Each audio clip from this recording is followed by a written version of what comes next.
what I would like to talk to you about today is that not all robots are equal, and however, so therefore my analysis will focus primarily on one specific kind of robot, and I will try to show how deception is, however, the qualifying criterion for AI technologies from the very definition of artificial intelligence, and how that is deeply rooted in robot design and AI design, and how this is often applied to different case studies that are primarily related to frail individuals, primarily children and elderly. And I will try to show when and upon which conditions I think this becomes problematic. And then I will try to do some very basics legal analysis based upon this kind of considerations to try to attempt to find a framework for the issue of human-robot interaction and deception in a legal sense. So, what robots are? As we very well know by now, there is not a general definition of robots, much less a binding legal one. And the same is true for AI. Typically, if you speak with European policymakers, they'll have a very broad notion of AI that encompasses anything that ranges from robotics to platforms and anything which moves fast and it's maybe hard to understand for the layman. So all these are kind of robotic applications. I could have mentioned more, but this gives you the idea of how broad the range is and how diverse a robotic hand is, from a software robot such as Watson and somewhat an anthropomorphic garbage collecting application like Dustbot that was here developed at the Scuola Sant'Anna. So the kind of technology that I am focusing upon in my analysis is that of Android robots or robot companions. And you see here some examples of those applications. The most sophisticated one, of course, is ICAB from the Italian Institute of Technology in Genova, that is capable of learning and therefore acting based on the information that it learned through its functioning. Now, what is in common between all these applications is that to some extent they look cute and they will probably trigger some response on your side that is also emotional. And indeed, there is a large debate whether these things are just objects or something more. There is a large debate. It's one of the first debates that policymakers faced, and it's also recurring very much in the both legal and ethical debate, whether robots, whether machines amount to just things or more to something else, eventually a being, or what is most commonly said, something in between. Now, this is not the topic of my presentation, and I don't want to focus so much on discussing this issue. However, I think an answer can be found which is objective. It's clear that when you look at now in this case, everything about it is intended to make you think that it's just something more than a food processor, something more than your washing machine. And indeed, it looks cute and it moves in a funny way. And some of its movement are strictly essential for its functioning, but some are actually instead conceived precisely for the purpose of eliciting an emotional reaction on your side and to look nice. Now, this is a person that is not very well known worldwide for her empathic capabilities. Miss Merkel, she didn't bother making a child cry, telling her that it was okay that she was an illegal immigrant and her parents couldn't be together with her, but still she cannot prevent but smiling at least a little bit towards ICAB, you know, and this is funny and at the same time scary, I would say, because Angela Merkel is for sure a very rational individual and somebody that is very well capable of distinguishing reality and facts from fiction, and is not somebody that is easy to be tricked. So, however, she can prevent but smiling at least a little bit towards a machine that is just a sophisticated piece of equipment, quite expensive. I think the cost of ICAB is 180,000 euros, just the components put together. And yet it's just a thing. It's a very sophisticated washing machine.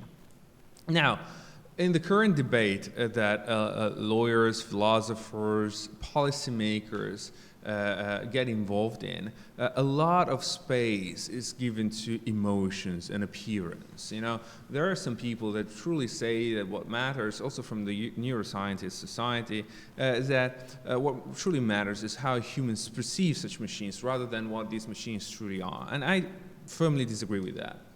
So I think that there are some objective criteria that allow us to say that ICAB and all existing applications are simply things, because they do not meet the strong autonomy test that was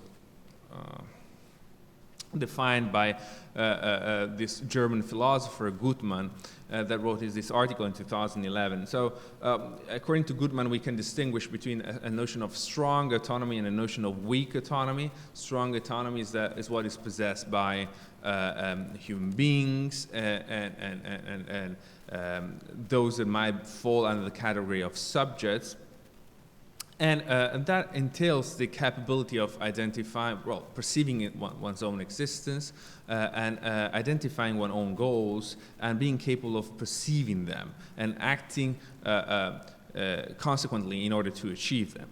Whereas all machines that we know of today only might display some degree of what is defined as weak autonomy, therefore the capability of operating independently of human control and supervision, and eventually even coming up with solutions that were not originally conceived by the human designer, but however do not suffice in changing the ontological qualification of the application. The application stays a thing. So I do believe that there are objective and ontological arguments to say that in no ways these machines are beings, but they are just things.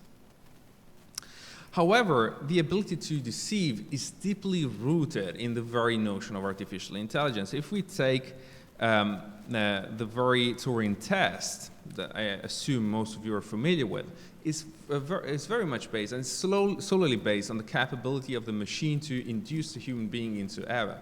So the machine is intelligent so long as it passes a test whereby a human user that is interacting with it is not capable of differentiating the machine from a human user and another human being. Therefore, the machine is intelligent so long as the human being perceives this to be another human being, even if it's not.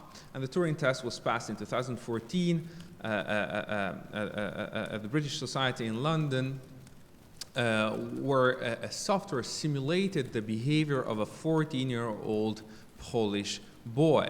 And why so? Because, of course, you have lesser expectation from a machine. If the machine qualifies itself as a 14-year-old Polish boy, it might also make some grammar mistakes.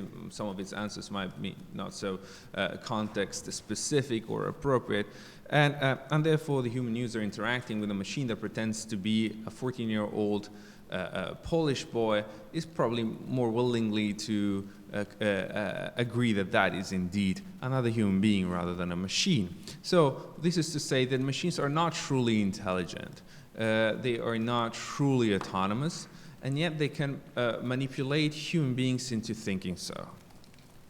Now, this is also a matter of good design, because we're familiar with the problem of the uncanny valley, and we know that paper is a better solution to be agreeable and to be accepted in our homes. I would never want to have one of Ishiguro's robots in my apartment. I would be scared of sleeping at night with one of those things there, and I cannot even conceive what would happen if the thing was moving. I might shoot it or stab it in some way. But paper is for sure cute. It looks nice, and it's specifically designed to that end of being cute and nice and triggering some good feeling and good emotion on your side. So is this problematic? Well, to some extent it's what exactly we need. We want technologies that are easy to integrate in our society, that are easy to integrate in our world, and therefore that we are happy to use. Now, this makes the problem that I try to depict with big, strokes of a brush quite complex and articulate. And there are indeed different levels of analysis, because the first question that we may ask in this context is, what is so special about robots when compared to other machines in triggering and manipulating our emotions? A second level of analysis is that of determining whether it is admissible and eventually, which is typical of lawyers, within which limits, whether it is admissible to manipulate human emotions. And of course, then the policy level of analysis. What kind of robot companion technologies could and should be favored? By robot companion technologies, we understand all those technologies that are primarily intended to interact with human beings, keep them company, and engage them also emotionally. And to try to better frame this issue and also attempt to come up with a plausible solution, I am referring to two use cases, primarily that of the robots and the care of children, and then we will see robots and the care of the elderly. Now, this could be a cute picture because there is a beautiful, pretty little girl kissing her toy robot, but it could also be a bit concerning, a matter of concern. You might really see or think that that child kissing her robot really has a feeling for that toy. And you might even question whether she perceived that as being a toy or something more or something different. Indeed, there are a number of studies, in particular among engineers and in particular in Japan, but not solely, whose primary purpose is to see and understand the consequences of interactions with children and robots. Why do they perform such studies? Is they say they want to develop a model of animacy in robots, basically trying to understand what makes people think that robots are alive, or what might induce people to thinking that robots are alive. And also to understand what makes this interaction effective. So what are the elements that trigger a positive reaction on the side of the user. And also they say to better understand the psychological development of children. So what they typically do is that they make children, most commonly of the age of 7 and below, interact with robots during the classes and other circumstances, and then ask the children what they thought of the robot, whether they thought that the robot was alive, whether they thought it was a toy, whether they thought it was more similar to a pet that they might be more familiar with.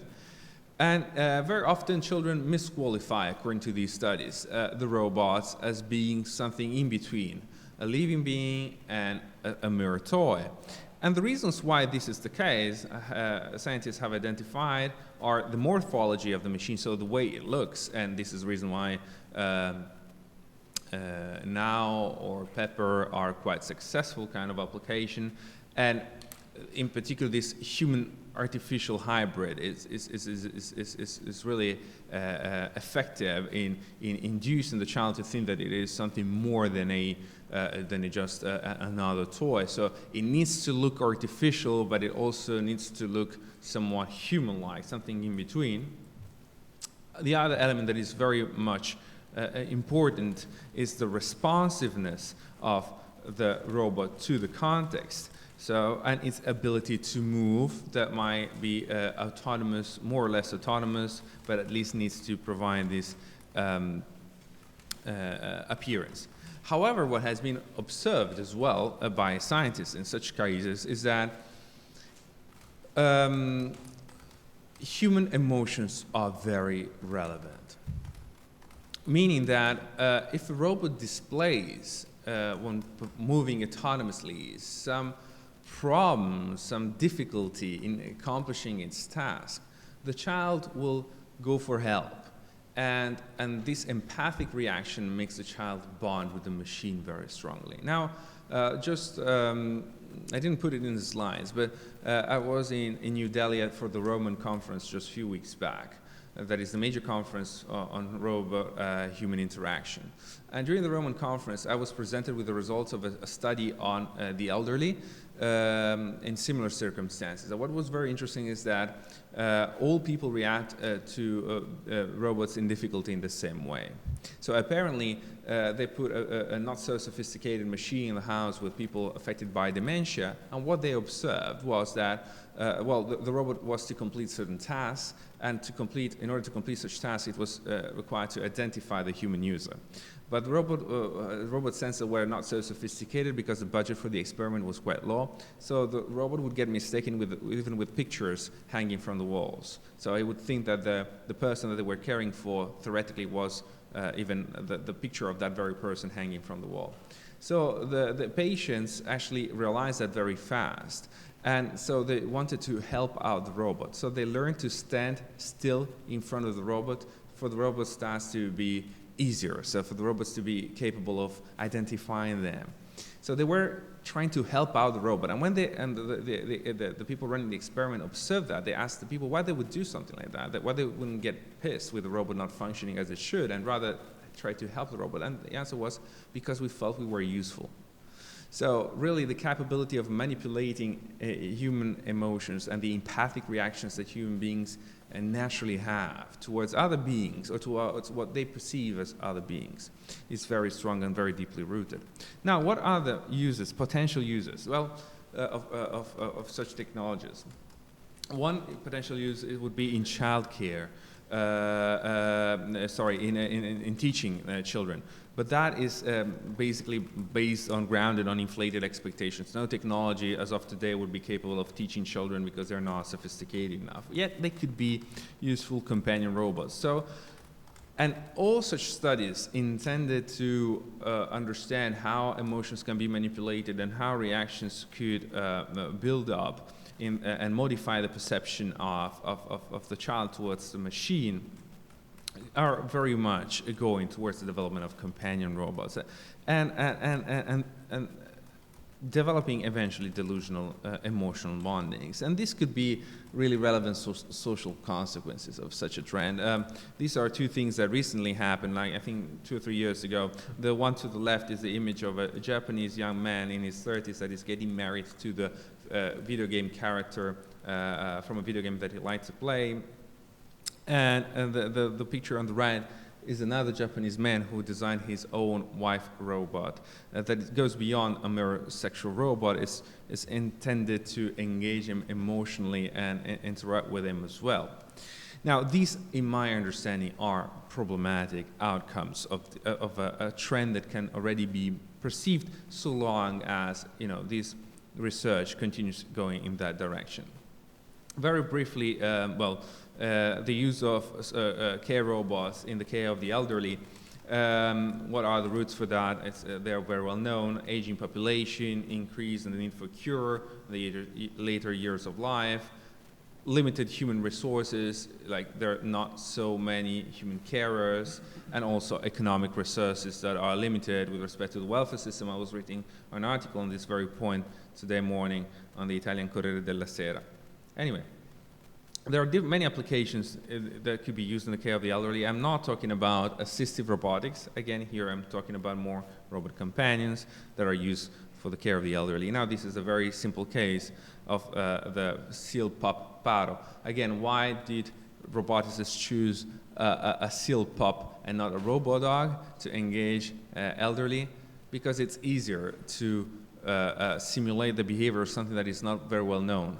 Nobody of you ever petted a seal pup, for sure. I could bet upon it. You all have probably petted a dog or a cat, so you have lots of expectations about what a cat or a dog ought to do, but you don't know what a seal pup would do. So so long as it moves a little bit and makes some weird noises, and it's soft and cuddly, I think that you would be satisfied with the experience. Again, the technology is not that sophisticated, but it is intentionally selected and conceived in order to manipulate your reaction. So how do we tackle this complexity? Of course, here it's a matter of the relationship of law and ethics. And despite the boy in the picture being kind of confused whether which direction he should take, I'll make a quite bold statement. Law prevails over ethics. And what do I mean by that? That not all ethical theories are capable of conforming to our legal framework. And to some extent, our legal framework prevails. What do I mean by that? Of course, this requires the analysis to be somewhat specific to a legal system, and I'm referring primarily to the European legal system in this case.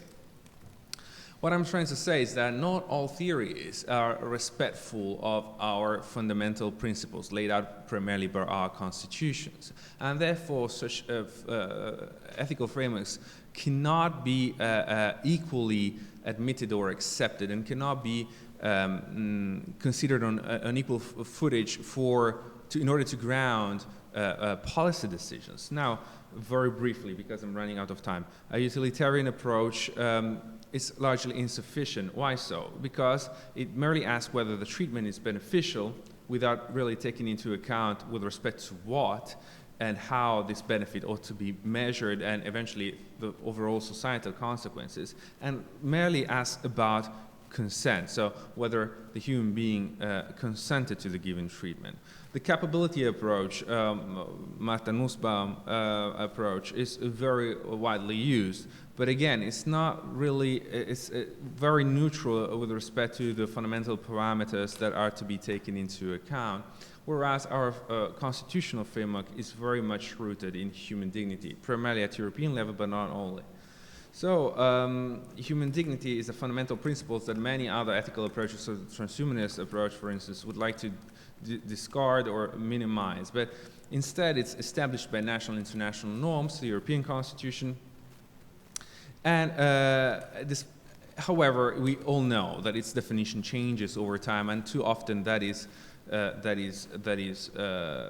intended in a purely or merely negative perspective, meaning we know what is against human dignity, we do not really know what human dignity entails. So, if we wanted to use the paradigm of human dignity to address the issue of the admissibility of deception, what we could say is that if you look into the current bioethical debate, human dignity can be understood as an objective and external criterion that could be understood as limiting freedom of self-determination. That would be the guiding principle in a purely utilitarian approach. And human dignity goes beyond relationality. It's not necessary to have another person in order to, towards which we have to display respect to resort to the principle of human dignity. Human dignity is possessed by the single individual. And as I said, it is typically defined in negative terms. Now, there is a very famous French case that I will refer to kind of trying to summarize in which way I see human dignity and how I see its application in this context. And that is the case of the Lancer du Nain. The Lancer du Nain is a very famous case where a person affected with dwarfism would let people, patrons of a club, toss him in the air for the fun of it. His bodily integrity was not put at stake under those circumstances because the person was well protected, and he was doing that for the exchange of some compensation, monetary compensation. So he was happy of doing that thing.